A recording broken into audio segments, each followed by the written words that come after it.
warahmatullahi wabarakatuh. Alhamdulillah.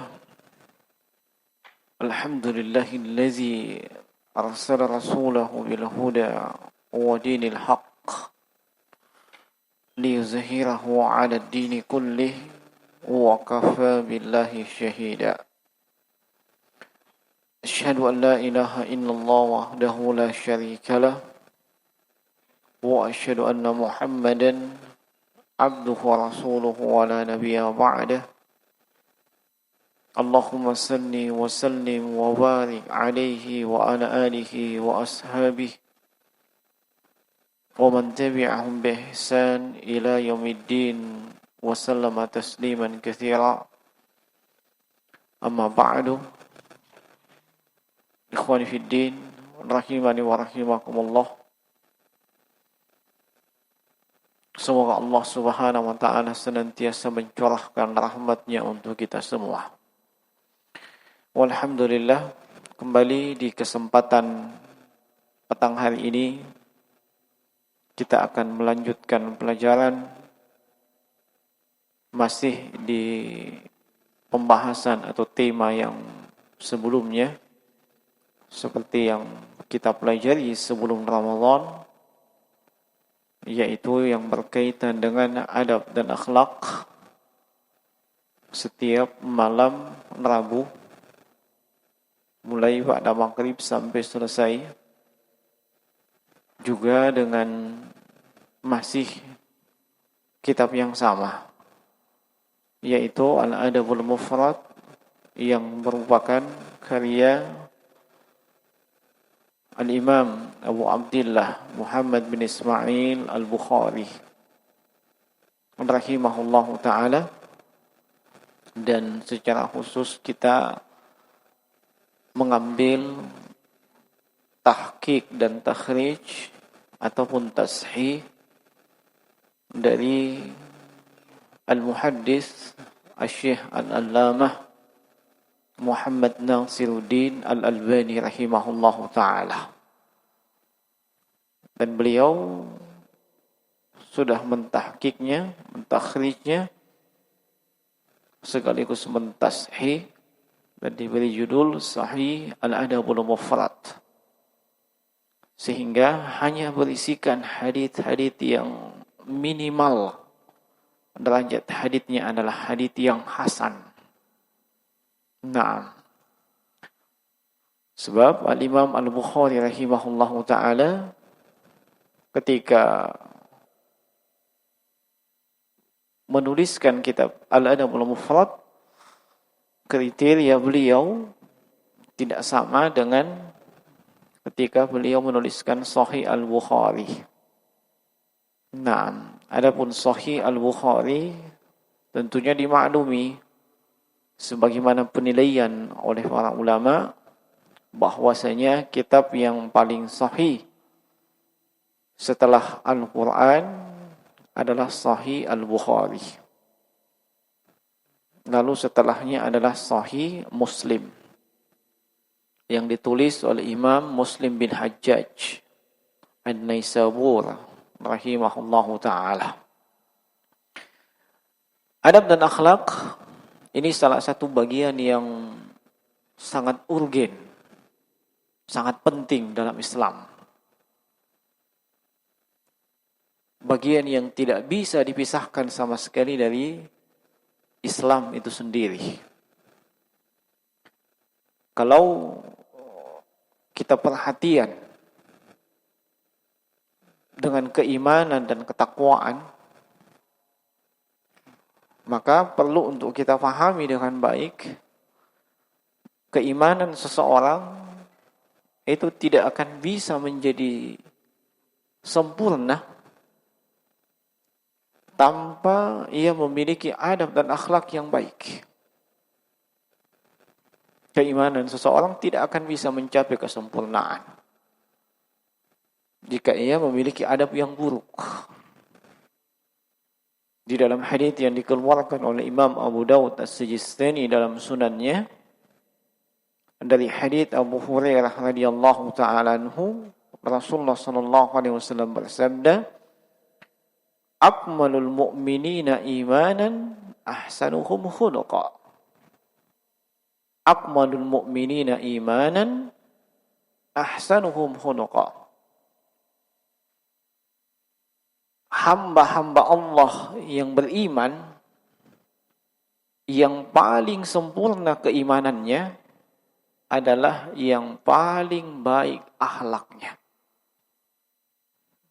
Yang paling baik akhlaknya. Itulah hamba Allah yang beriman yang sempurna keimanannya. Dan ketakwaan yang merupakan manifestasi daripada perintah, pelaksanaan perintah baik dari Allah dan Rasulnya, dan menjauhi larangan baik dari Allah dan Rasulnya, itu juga tidak akan sempurna.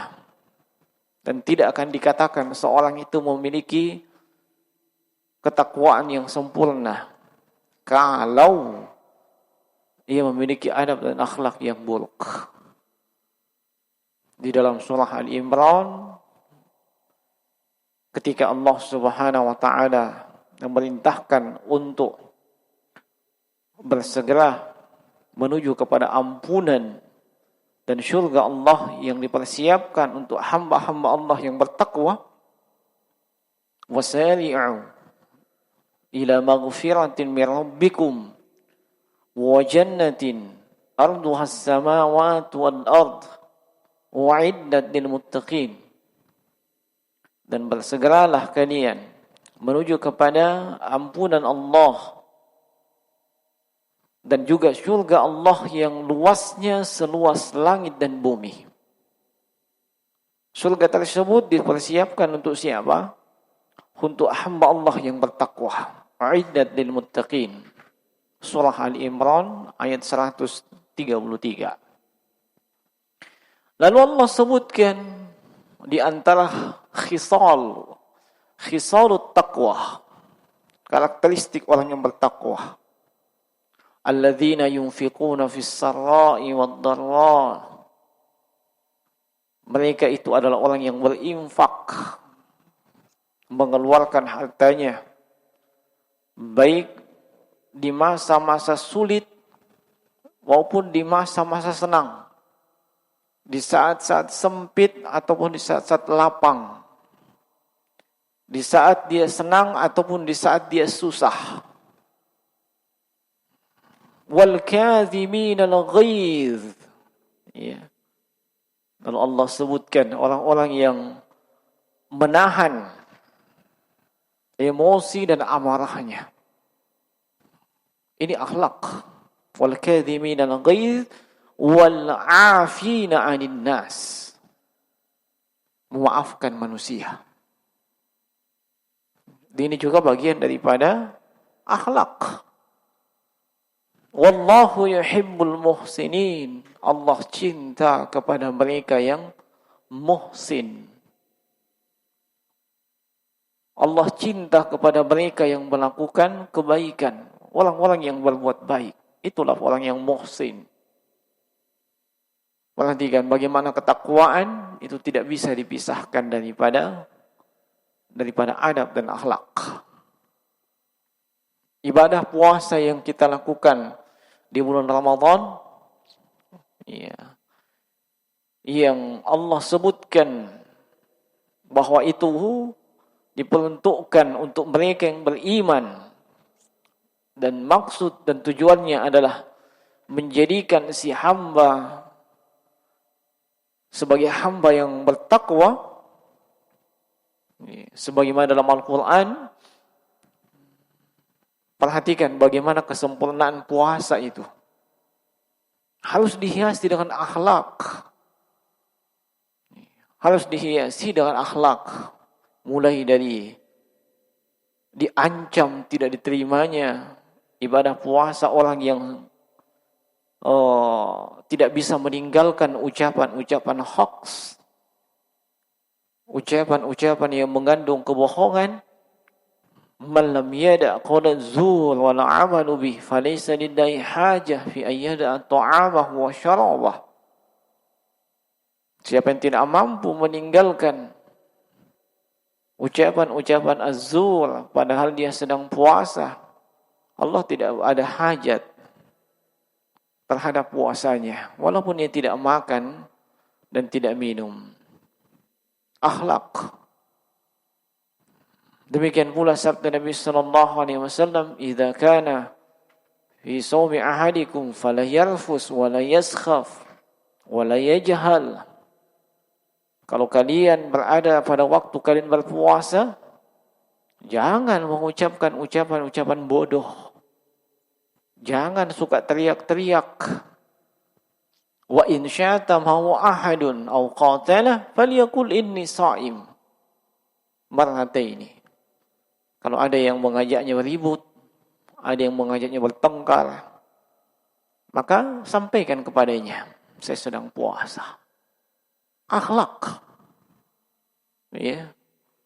Seluruhnya tidak bisa dipisahkan daripada akhlak. Dan seorang penuntut ilmu, di awal-awal dia menuntut ilmu, sangat-sangat ditekankan. Ia mempelajari adab dan akhlak dengan baik. Dan itu adalah bekal pokok sebelum ia mempelajari ilmu-ilmu keagamaan yang lain. Mengapa demikian? Sebab kalau ia qillatul adab, qillatul akhlak, akhlaknya buruk, adabnya jelek, ilmunya tinggi, maka ketika ia dinasihati terkait dengan adab dan akhlak, ia akan membantah dengan sejumlah dalil untuk membela dirinya. Sebab ia memiliki ilmu, tapi minim dari sisi adab dan akhlak. Maka ilmu tersebut dia akan gunakan untuk membela dirinya. Ilmu tersebut dia akan gunakan untuk mempertahankan akhlaknya yang buruk. Itulah hikmahnya kenapa para ulama sejak dahulu sangat menekankan bagaimana seseorang itu belajar adab dan akhlak terlebih dahulu. Sampai-sampai di antara mereka ada yang mengungkapkan, ta'allamna al-adab salasuna sana. Kami belajar adab, akhlak 30 tahun. Wa ta'allamna al-ilma 20. Kami belajar ilmu 20 tahun. 30 tahun mereka belajar adab dan akhlak. Nah, olehnya jemaah sekalian rahimani wa rahimakumullah, jangan kita remehkan yang namanya adab dan akhlak. Para ulama itu sangat menekankan hal tersebut. Anak-anak yang kita miliki, yang merupakan buah hati kita, penyejuk mata, walaupun diajari dengan berbagai macam ilmu keagamaan, mulai daripada Al-Quran, hadis, dan ilmu-ilmu yang lainnya, tanpa dididik dan diawali dengan adab dan akhlak, maka ia akan tumbuh, berkembang menjadi anak yang tidak beradab. Ada anak yang tidak beretika. Anak yang mungkin punya hafalan yang banyak, tapi ia tidak memiliki adab yang baik. Ia tidak memiliki akhlak. Padahal sejatinya itu adalah buah dari ilmu. Buah daripada ilmu itulah adab dan akhlak. Bahkan sebahagian para ulama itu malah melarang. Jangan belajar kepada orang yang dari sisi adab dan akhlak itu buruk. Walaupun dia berilmu. Ya. Walaupun dia itu adalah orang yang berilmu. Oleh sebab itulah ibu dari Imam Malik ibn Anas, Imam Darul Hijrah, setiap kali menyuruh anaknya pergi belajar, itu menyuruhnya untuk datangilah majlisnya fulan, ta'allamul adaba minhu, pelajari adab dari dia. Beliau sangat menekankan anaknya di awal-awal belajar. Bagaimana anaknya ini belajar adab dan akhlak. Tahu namanya etika. Tahu dengan siapa dia berhadapan. Tahu kapan dia mesti berbicara dengan tegas. Tahu kapan dia mesti berbicara dengan pelan. dan tahu kapan dia harusnya diam. Minimnya adab dan akhlak itulah yang menyebabkan salah satunya terjadi keributan di mana-mana, termasuk di media sosial. Statusnya orang, Anda tidak paham status orang tersebut, Anda mana ribut dengan itu status. Ada orang bertanya ditujukan kepada orang tertentu, Anda malah pergi menjawab di kolom komentar. Apa wewenang Anda? Iya. Tidak paham status orang, jangan menyibukkan orang tersebut. Kalau memang keliru statusnya, nasihati. Bukan Anda malah menunjukkan minimnya adab dan akhlak. Iya. Malah mau mengajaknya berdebat, mengajaknya untuk berdialog dan seterusnya. Qillatul adab. Nah, dia masih perlu belajar berbagai macam kitab adab.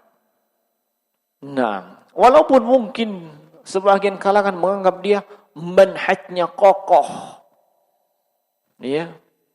Dia adalah orang yang paling hebat dari sisi manhaj.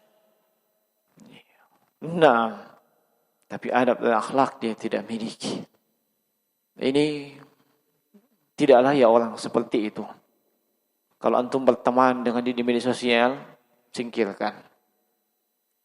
Dia hanya akan membuat status-status yang mampir di beranda antum, yang status itu membuat antum sibuk, membuat antum perhatian padahal tidak perlu diperhatikan. Nah, olehnya jemaah sekalian rahimani wa rahimakumullah, ini juga termasuk perhatian kita. Minimnya adab dan akhlak, utamanya di kalangan penuntut ilmu. Kadang ia tidak tahu berhadapan dengan siapa, atau dia sudah tahu berhadapan dengan siapa, tapi ia tidak faham bagaimana seharusnya ia beradab dan beretika. Dia tahu bahwasanya sekarang zaman fitnah, tapi dia tidak tahu adab dan etikanya di zaman fitnah. Malah yang ada, dia koal-koal kiri kanan. Seolah-olah ia adalah syekhul Islam kalau fitnah. Tidak ada adab dan akhlak. Diperiksa latar belakang keilmuan, rendah. Kalau tidak bisa dikatakan minus. Halakah bahasa Arab, dia hanya 3 kali datang kalau sempat datang. Hari pertama, hari kedua, dan hari terakhir halakah itu mau ditutup. Nah, dites bacaan dalam Quran selalu bolos. Disuruh menghafal Quran, banyak alasannya. Hafalan hadis pusing. Apalagi mau ditanya mana hadis yang sahih, mana hadis yang hasan, mana hadis yang dhaif. Latar belakang keilmuan tidak beres. Tetapi ketika terjadi fitnah, dia yang terdepan berbicara tentang masalah fitnah. Berbicara tentang si fulan itu begini, si alan itu begini. Tanpa dia mengetahui kedudukan orang yang dia bicarakan. Bahkan kepada para ulama, tidak lagi disebut ulama, langsung disebut namanya. Ya. Nah, yang mungkin yang disebut namanya itu gurunya dulu. Dia kenal Islam dari dia. Tapi dianggap manhajnya lembek, tidak kokoh. Itu menurut dia. Ya. Itu menurut dia.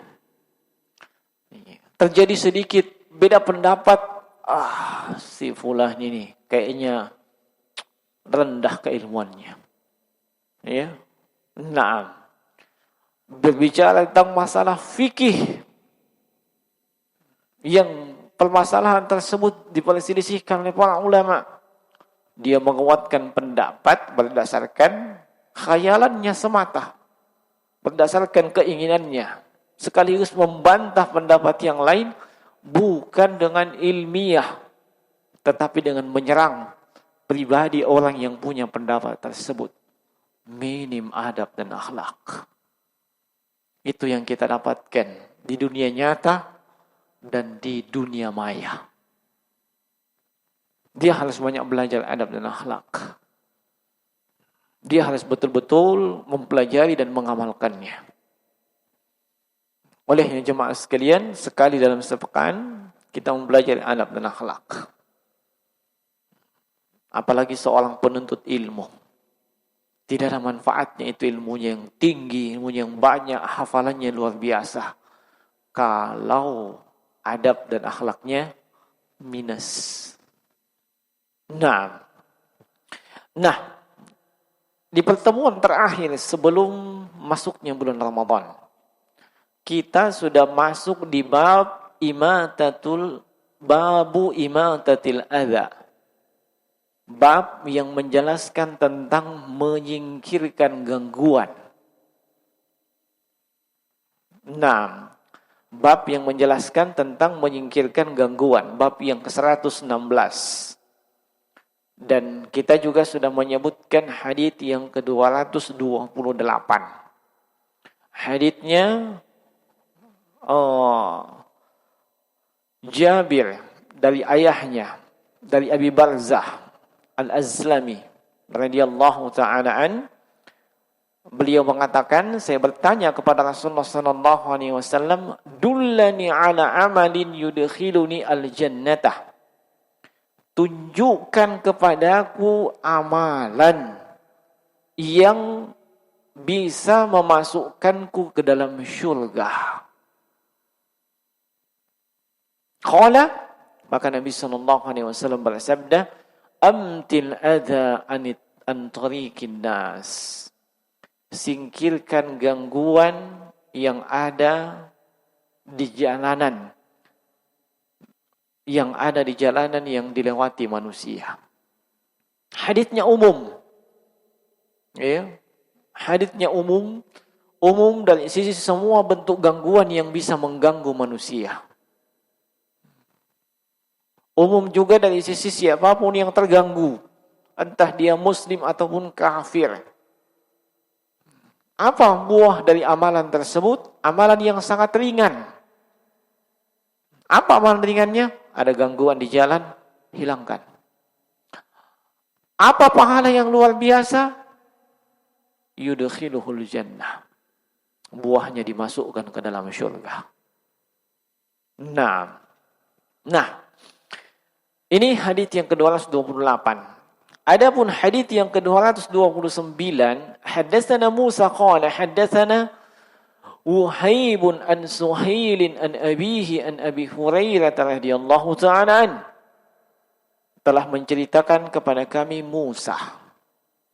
Ini bukan Nabi Musa ya. Nah, tapi gurunya Imam Bukhari. Ya. Dan Imam Bukhari tidak ketemu dengan Nabi Musa, jauh, ya. Nah, bahkan Imam Bukhari enggak ketemu dengan Rasulullah. Iya. Telah menceritakan kepada kami Wuhaib dari Suhail, dari ayahnya, dari sahabat yang mulia Abu Hurairah radhiyallahu anhu. Saya tidak usah sebutkan siapa Abu Hurairah ya, sudah tahu? Ya. Sudah kenal Abu Hurairah? Kenal? Tapi tidak pernah ketemu. Sudah tahu ya? Orang yang tahu itu, dia tahu misalnya siapa nama aslinya. Ini kan kunyah Abu Hurairah. Ya. Dia tahu kapan dia lahir, kapan dia wafat, bagaimana beliau dengan Rasulullah. Iya. Kita ini mengaku pengikutnya Rasulullah dan para sahabat dan tabi'in. Ya, harusnya lebih kenal, paham tentang mereka. Bagaimana kita bisa jadi pengikut yang baik kalau tidak tahu? Masa tidak tahu yang dia ikuti? Ya, nah, ya kalau nama beliau diperselisihkan, nama aslinya. Iya, ada yang mengatakan ketika jahiliyah namanya Abdus Syams. Abdus Syams. Ketika masuk Islam, ada yang mengatakan namanya Abdurrahman bin Sakhar ad-Dausi. Ya, Abdurrahman bin Sakhar Ad-Dawsi, dan itu yang paling terkenal. Abdurrahman ibn Sakhar Ad-Dawsi. Kunyahnya Abu Hurairah. Ya, Hurairah diambil dari kata Hirrah. Isim tasgir dari Hirrah. Apa itu Hirrah? Kucing. Ya, konon kabarnya beliau punya kucing yang kecil. Ya, wallahu taala alam, saya belum dapat riwayatnya. Nah, ini Abu Hurairah. Beliau sahabat yang paling menghafal hadis. Ya. Beliau menghafal kurang lebih 6.000 lebih hadis dari Nabi sallallahu alaihi wasallam. Paling banyak di antara seluruh sahabat yang lain. Karena beliau paling banyak menghafal hadis.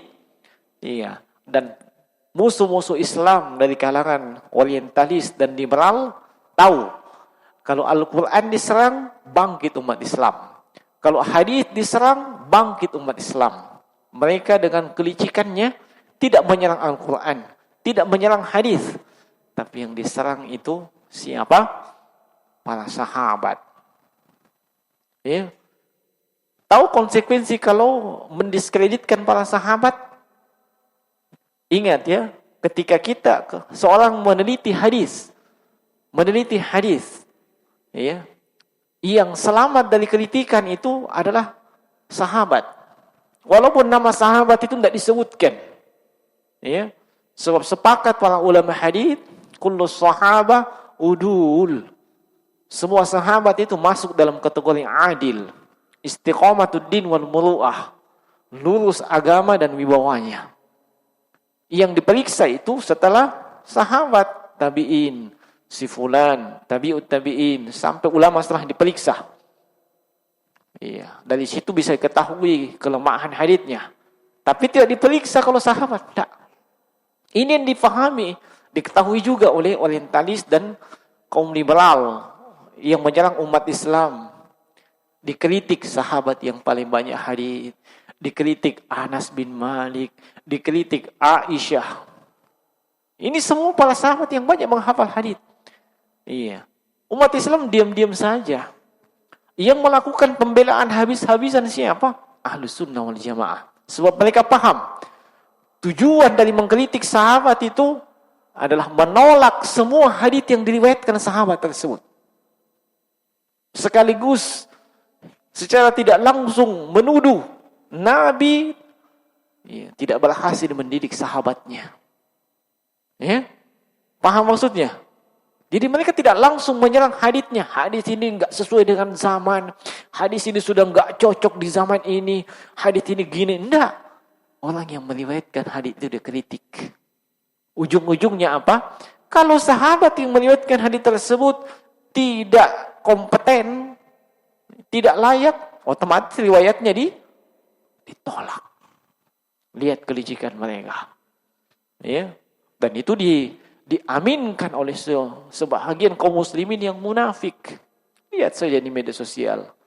Ya, ada yang menulis tulisan, siapakah Abu Hurairah?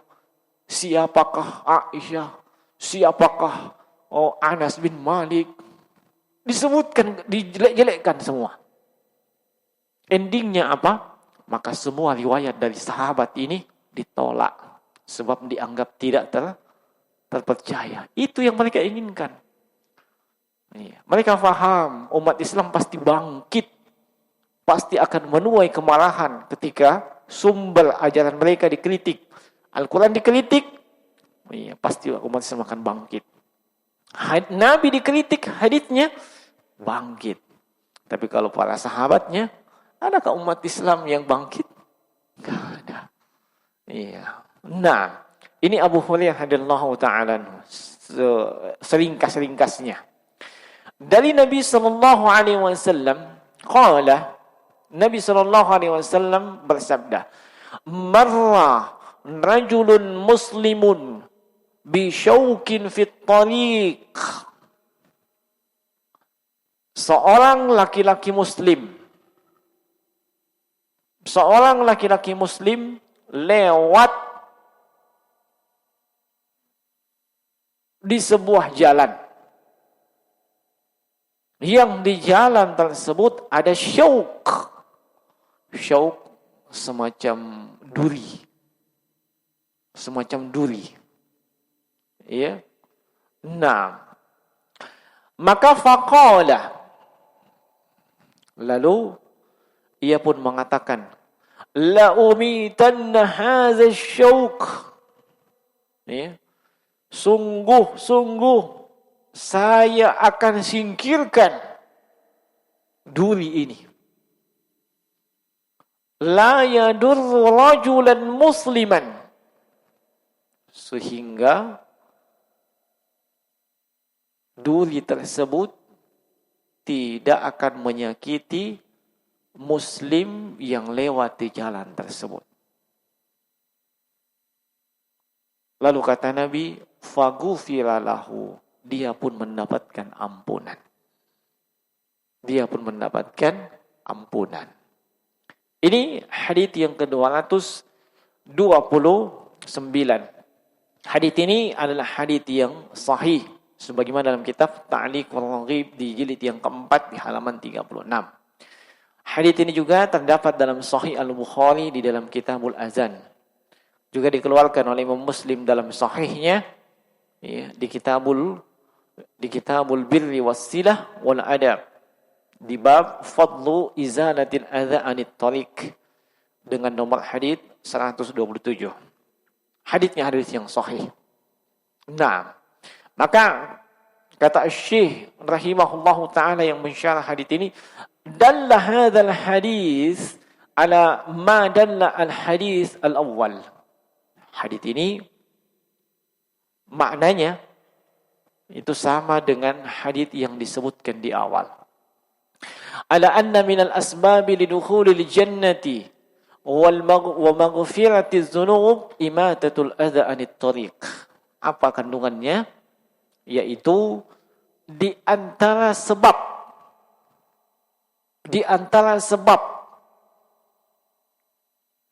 seseorang dimasukkan ke surga dan diampuni dosanya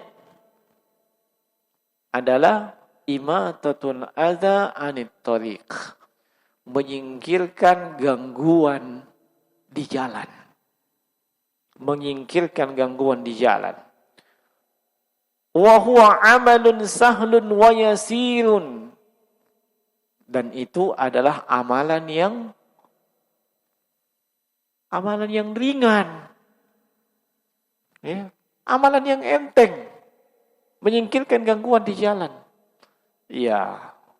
Oh, itu sih tergantung, ya. Kalau gangguannya besar-besar, toh. Ya. Yang dimaksud dengan al-adza, tolong dipahami, semua yang bisa membuat manusia terhambat, walaupun bisa jalan,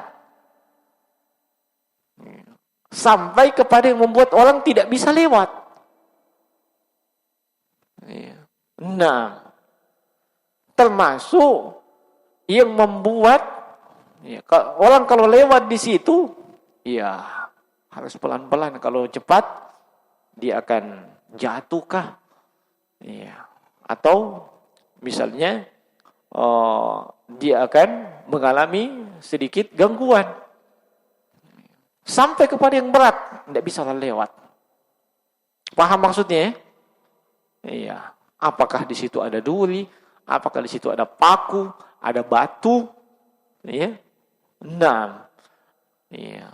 Kalau Syekh Muhammad bin Shalih Al-Utsaimin rahimahullahu taala dalam Syarah Riyadhus Shalihin itu menyebutkan termasuk orang yang membuang kumamatuhum fi tariq.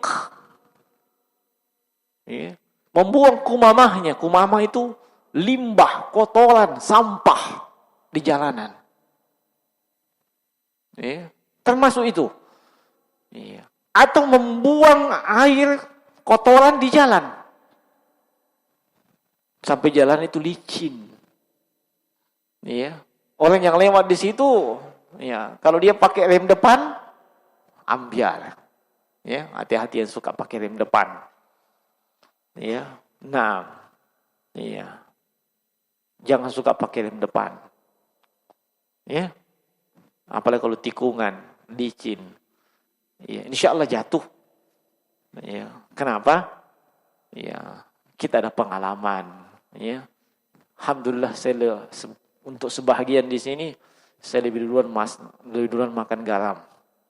Ya, nah, iya. Baik. Dia buang air sabunnya di jalan.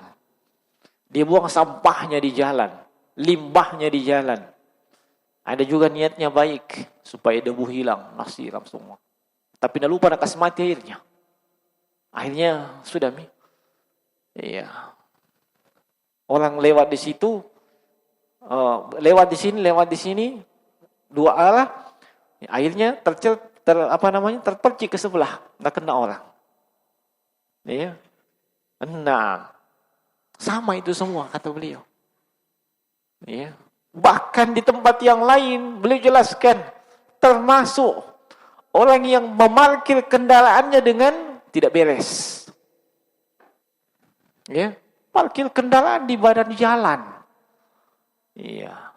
Paham? Iya. Nah, kenapa dia parkir kendaraan di jalan di badan jalan? Ini kan ini tanahku. Tanahnya neneknya. Iya kan sudah dibayar mau bikin jalanan. Parkir kendaraannya.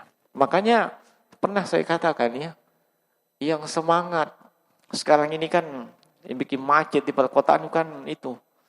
Iya, banyaknya mobil, banyaknya motor. Kalau sepeda enggak aja. Ya, enggak pernah dibikin macet itu sepeda. Iya. Orang kalau mau beli mobil cukup DP ada 5 juta ya DP bisa beli mobil. Ada. Mana sini orang finance? Ya. Nah, motor 0 DP-nya. Iya. Gara-gara riba macet jalanan. Iya. Nah, banyak kendaraan. Iya. Tapi dia lupa bikin garasi. Atau iya, dia pikun. Rumahnya itu sempit. Dia cuma punya salah satu dari 2 opsi. Iya. Apakah dapurnya dikorbankan jadi garasi atau garasi ada dan dapur. Itunya. Tapi tidak moton dikalah. Dapur tetap ada. Garasi di mana? Depan rumah. Akhirnya sudah jalanan kompleks, jalanan sempit, 3 meter.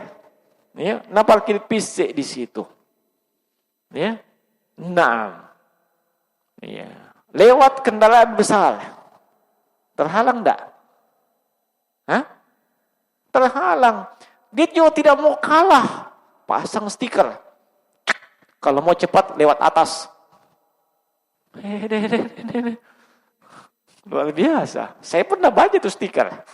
Iya. Nggak bisa kita melambung. Iya. Kalau mau cepat lewat atas. Bayangkan. Iya. Sudah mengganggu jalan. Itu mengganggu namanya. Apalagi kalau membuat orang tidak bisa lewat. Nah, palang. Nggak boleh. Ada dalam. Ya, engkau bos engkau carana bos Masya Allah. Termasuk mereka yang bakar ban di jalan.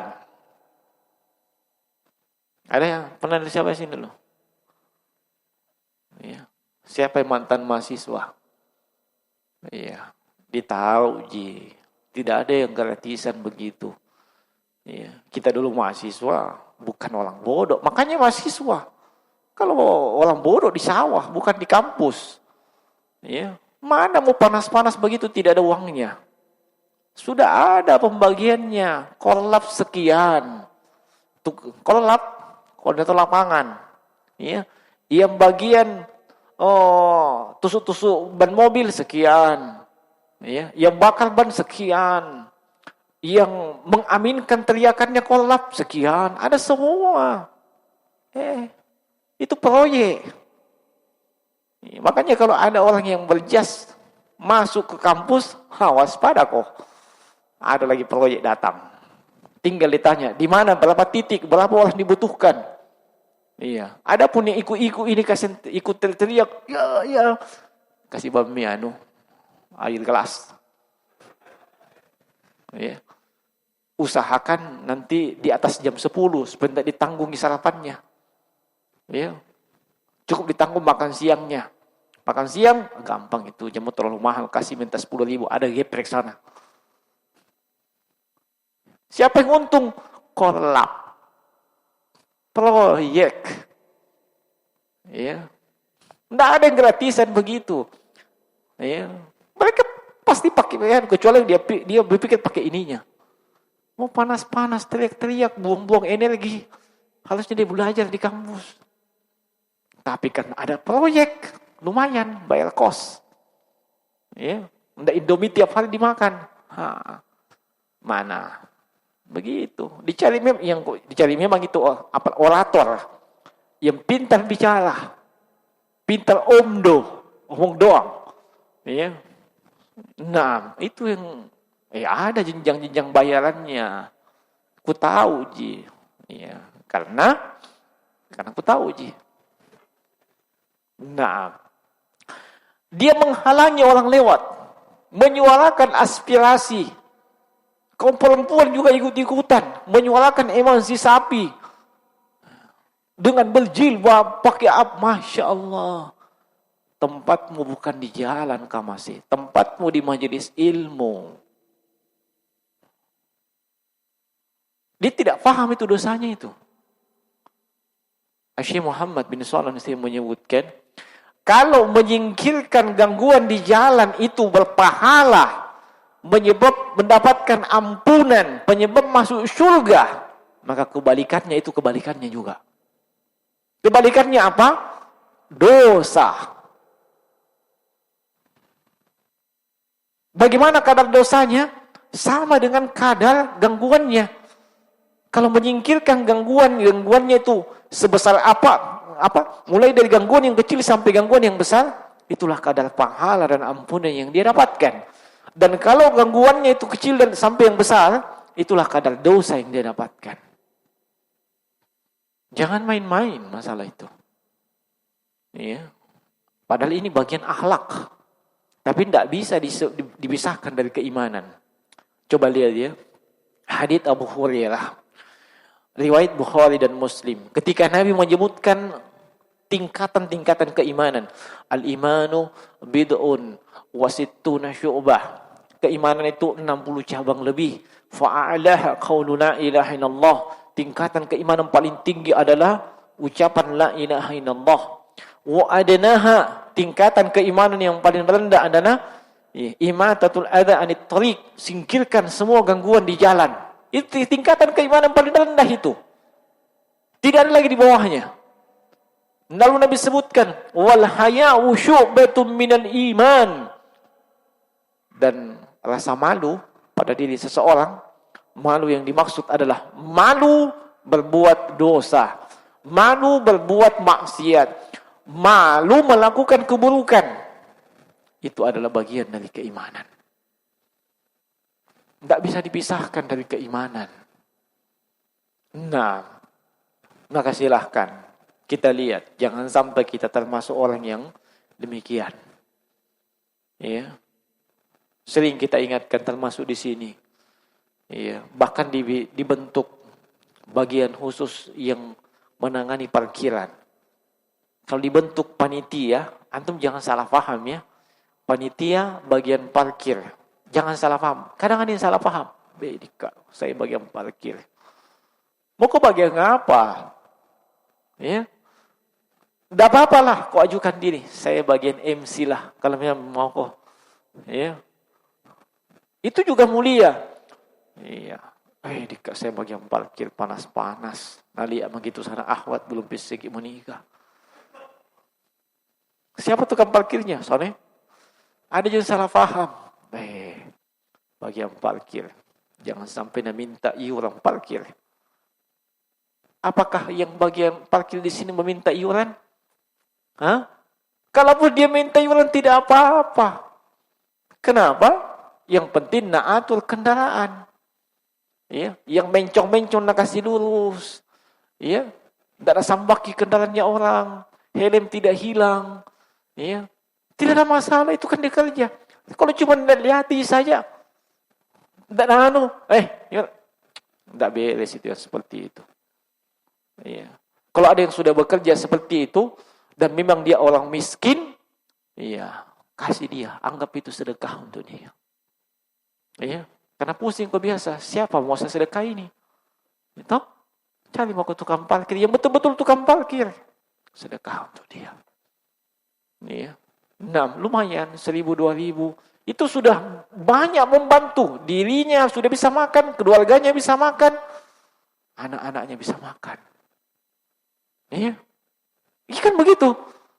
Iya. Makanya jangan seke kalau tukang parkir ya. Nah, jangan seke, berikan saja. Kecuali kalau memang tidak ada. Atau antum tidak punya uang kecil. Kadang ada begitu, yang ada di kantong cuma uang 100.000. Ya, dikasih dia, nak pecah lagi. Padahal nanti dia itu dapat jatuhnya di tempat lain. Itu kan dikhawatirkan ya. Nah, dapat jatuhnya di tempat lain. Memang dasar tidak mau bersedekah. Iya. Tidak apa-apa. Yang parkir kendaraan, perhatikan kendaraanmu. Jangan sampai mengganggu orang lewat. Iya. Nah, termasuk di sini, termasuk di rumah. Iya, di mana saja. Jangan sampai membuat orang terhambat. Itu bukan adab dan akhlak yang baik. Justru kita penuntut ilmu perlihatkan. Ya.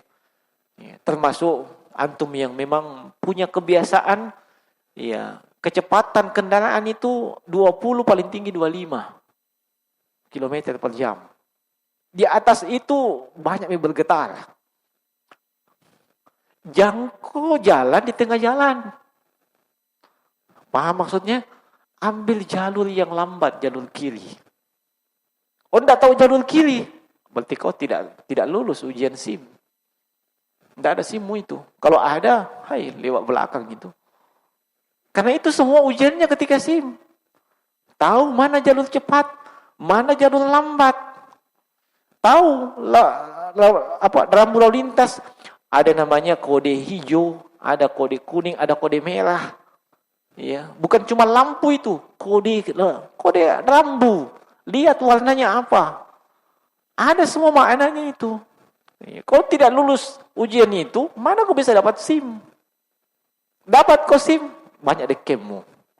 Pakai dekem kau pasti. Yang memang lambat, sudah tahu dirinya lambat, entah dia atau motornya memang sudah kadaluarsa, jangkau di tengah-tengah jalan. Kau halangi orang yang jalur cepat. Ya, ada yang seperti itu, sudah lambat tengah-tengah, diklakson, malah marah lagi. Kenapa? Masih. Ya. Nah, termasuk antum yang punya istri, ingatkan istrinya. Ingatkan istrinya. Ya. Ini paling sering juga saya dapat. Ya, kasih tahu kalau mau belok kanan, geser kanan. Ya. Nah, mau belok kiri, geser kiri. Kasih pasti itu. Ya. Sebab itu salah satu bos saya menderita. Ya, serba salah. Dia sudah meter kanan, kita mau lambung kiri, dia ke kiri. Di klakson, apalagi klakson kita besar, turun malah-malah. Ya. Iya, betul. Sering saya dapat itu. Makanya kalau saya dapat begitu, tinggal mamak di belakang dulu. Daripada masalahnya kalau dia yang marah, dia marah, repot. Kalau suaminya marah, masih bisa bicara baik-baik. Ya? Nah, tapi kalau dia marah, susah tuh ibu-ibu temani. Tidak ada habisnya. Ya? Nah, iya, kasih ingat itu ibunya antum dan istri-istri antum. Ya. Kalau belum ada SIM-nya, jangan kau kasih kendaraan. Ya, bikin masalah, ditilang nanti, bikin malu-malu. Siapa itu ditilang? Jemaahnya Ibadur Rahman. Gimana? Istrinya fulan. Siapa itu fulan? Itu penuntut ilmu, ustaz, Siapa yang malu? Nah, jangan mentang-mentang antum punya dekeng di Polres, biar bami. Ya, jangan. Iya, selama itu adalah peraturan yang baik, ikuti. Itu adab. Ya, akhlak kita. Nah, termasuk juga yang ingin melambung kendaraan. Iya. Kalau mau melambung kendaraan ya harus hati-hati. Jangan asal melambung. Jangan menghalang-halangi orang yang mau melambung. Biarkan babi dia melambung. Iya. Nah, apalagi tahu diri antum tidak tahu melambung. Iya. Dan sebaiknya jangan melambung kiri. Itu hati-hati, itu berisikonya tinggi. Orang di kiri itu kan jalur lambat. Kok pergi lambung lagi. Iya. Dia bisa sakit hati. Iya.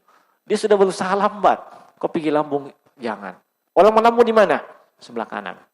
Kau tidak tahu juga itu. Betul-betul tidak lulus ke SIM. Ya. Nah, saya tahu itu karena ketika ujian SIM, saya ikuti semuanya. Ya. Nah, ilmu sebelum beramal. Nah, alhamdulillah. Tidak ada masalah. Lulus. Ya. Nanti gagal ketika motornya diputar-putar. Motor rusak dikasih. Tidak bisa diputar itu motor dianggap tidak lulus. Saya bilang kalau motor kok bisa Ji? Asalnya motor ini, pokoknya dari mau disuruhkan suruh muter di, nah, termasuk ujian SIM A lulus tidak ada dekeng. Bahkan sudah itu ujian baru ada teman-teman dari kepolisian. Oh, kenapa? Memang harus ikut begitu. Nah, ini awas kalau komen dekeng ikuti dengan supaya kau tahu peraturan lalu lintas. Kau sudah layak, utamanya para kurir. Kau itu para kurir, jangan kau seperti PT-PT di Makassar. Melambung langsung kiri. Iya, itu juga bikin sakit hati di Makassar. Kendaraan angkutan umum. Dan lambung kiri, langsung geser kiri. Bayangkan. Mau kau apa? Sudah WSR Mina bilang. Bayangkan. Kurir, ingat kau. Ya, karena saat ini kalian di jalan. Jangan sampai membuat orang di belakang Anda itu sakit hati. Iya. Kenapa? Anda sudah menzalimi dia. Kalau dia berdoa, doa orang yang dizalimi itu makbul, mati kok. Iya. Betul, tidak main-main. Ya, kita sudah tahu ilmunya. Nah, jangan. Iya. Itu juga menunjukkan ketinggian adab dan akhlaknya seseorang. Iya. Tapi jangan dianggap orang yang suka melambung itu tidak ada adabnya. Bukan begitu maksudnya. Iya. Nah, kalau memang bisa melambung dengan baik silahkan. Iya, saya pribadi tidak suka lambat di jalan. Kenapa? Terlalu banyak mau dilihat. Iya. Jujur, saya jarang lambat di jalan. Lambat di jalan banyak dilihat. Iya. Nah, paham maksudnya? Banyak dilihat yang pinggir jalan di depan kita, apalagi kalau begini gayanya. Iya, itu bikin habis apa?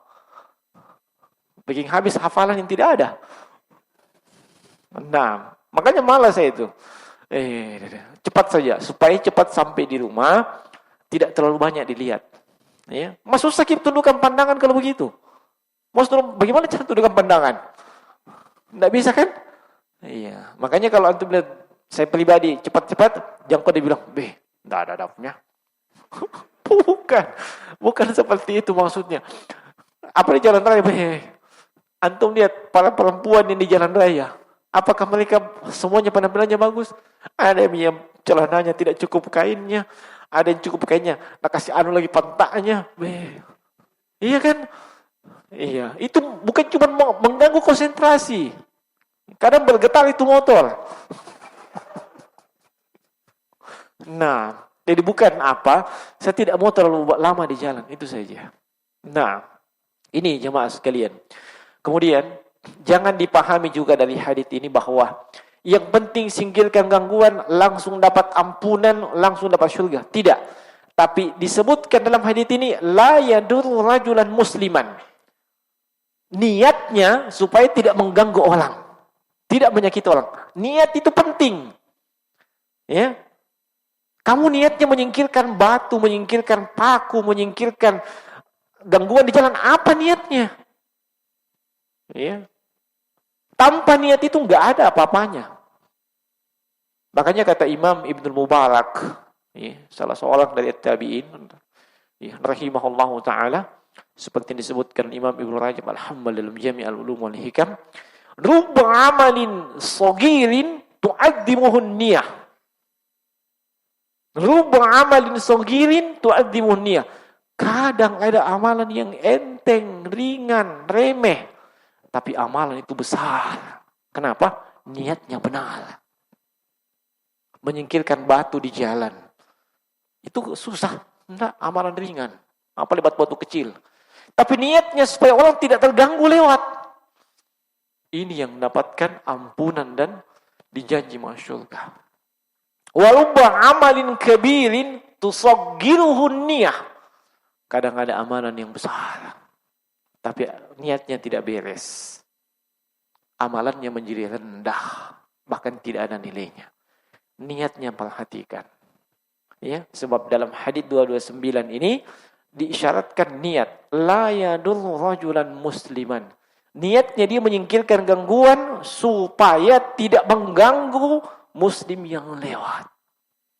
Kalau di hadits yang 228 umum, tidak ada persyaratan itu. Tapi di sini disebutkan harus ada niat. Ya. Niat pada bukan ibadah itu syarat mendapatkan pahala. Di sini kita dapat faedah syarat mendapatkan ampunan. Kalau itu bukan ibadah. Ya. Tapi kalau itu ibadah, niat syarat diterimanya ibadah. Bedakan itu. Nah, sekiranya ini jemaah sekalian rahimani wa rahimakumullah. Semoga Allah Subhanahu wa taala menjadikan kita sebagai hamba-hamba yang senantiasa menjaga adab, menjaga akhlaknya, yang merupakan amalan yang sangat utama dalam agama Islam. Innahu walidzalika wal qadiru alaihi wa huwa jawadun karim. Mohon maaf atas segala kekurangan. Subhanakallahumma bihamdika asyhadu an la ilaha illa anta astaghfiruka wa atubu ilaik. Assalamualaikum warahmatullahi wabarakatuh.